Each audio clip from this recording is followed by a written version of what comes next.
Hello, I am doctor Madhavi Vaish from Bharat homeopathy. आइए आज हम जानते हैं कि पार्किंसन डिजीज कब बढ़ सकती है, क्या लक्षण आएंगे जब पार्किंसन डिजीज बढ़ेगी। तो पार्किंसन डिजीज के लक्षण तब ज्यादा गंभीर हो जाते हैं जब बीमारी प्रोग्रेसिव स्टेज में होती है। पार्किंसन एक प्रोग्रेसिव न्यूरोलॉजिकल डिसऑर्डर है जो समय के साथ बढ़ता है। इसके लक्षण शुरुआत में हल्के हो सकते हैं, लेकिन कुछ कंडीशंस में ज्यादा गंभीर हो जाते हैं।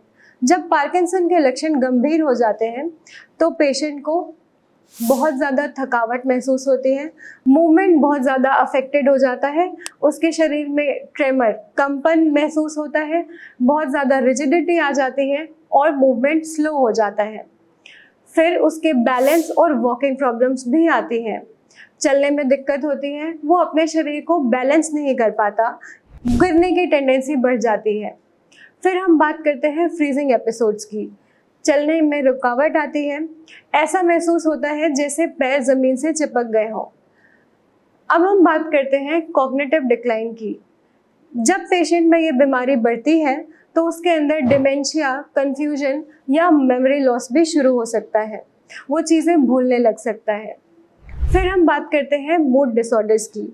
अगर पार्किंसन बीमारी काफ़ी बढ़ चुकी है, काफ़ी गंभीर स्टेज पे पहुंच गई है, तो पेशेंट में डिप्रेशन, एंजाइटी या हेल्यूसिनेशन जैसी चीज़ें भी बढ़ जाती हैं। फिर हम बात करते हैं डेली एक्टिविटीज़ की। डेली एक्टिविटीज़ भी मुश्किल हो जाती हैं। खाना खाना, कपड़े पहनना, ब्रश करना, ये सारे काम मुश्किल हो जाते हैं। एट लास्ट स्टेज में पेशेंट अपने नॉर्मल रूटीन के काम भी नहीं कर पाता।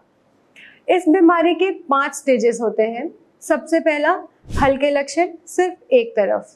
दूसरा, दोनों तरफ लक्षण आते हैं लेकिन बैलेंस ठीक होता है। तीसरा, बैलेंस में प्रॉब्लम आती है लेकिन अभी भी पेशेंट इंडिपेंडेंट रह सकता है।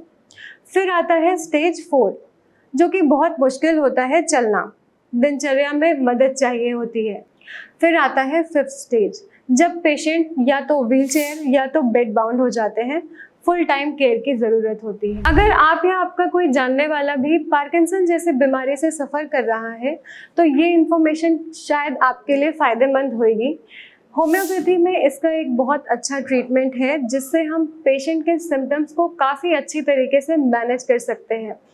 अगर आप भी इस तरह की बीमारी से छुटकारा पाना चाहते हो या एटलीस्ट मैनेज करना चाहते हो तो आप हमें कांटेक्ट कर सकते हैं, ऑनलाइन कंसल्टेंसी बुक कर सकते हैं भारत होम्योपैथी में। Thank you.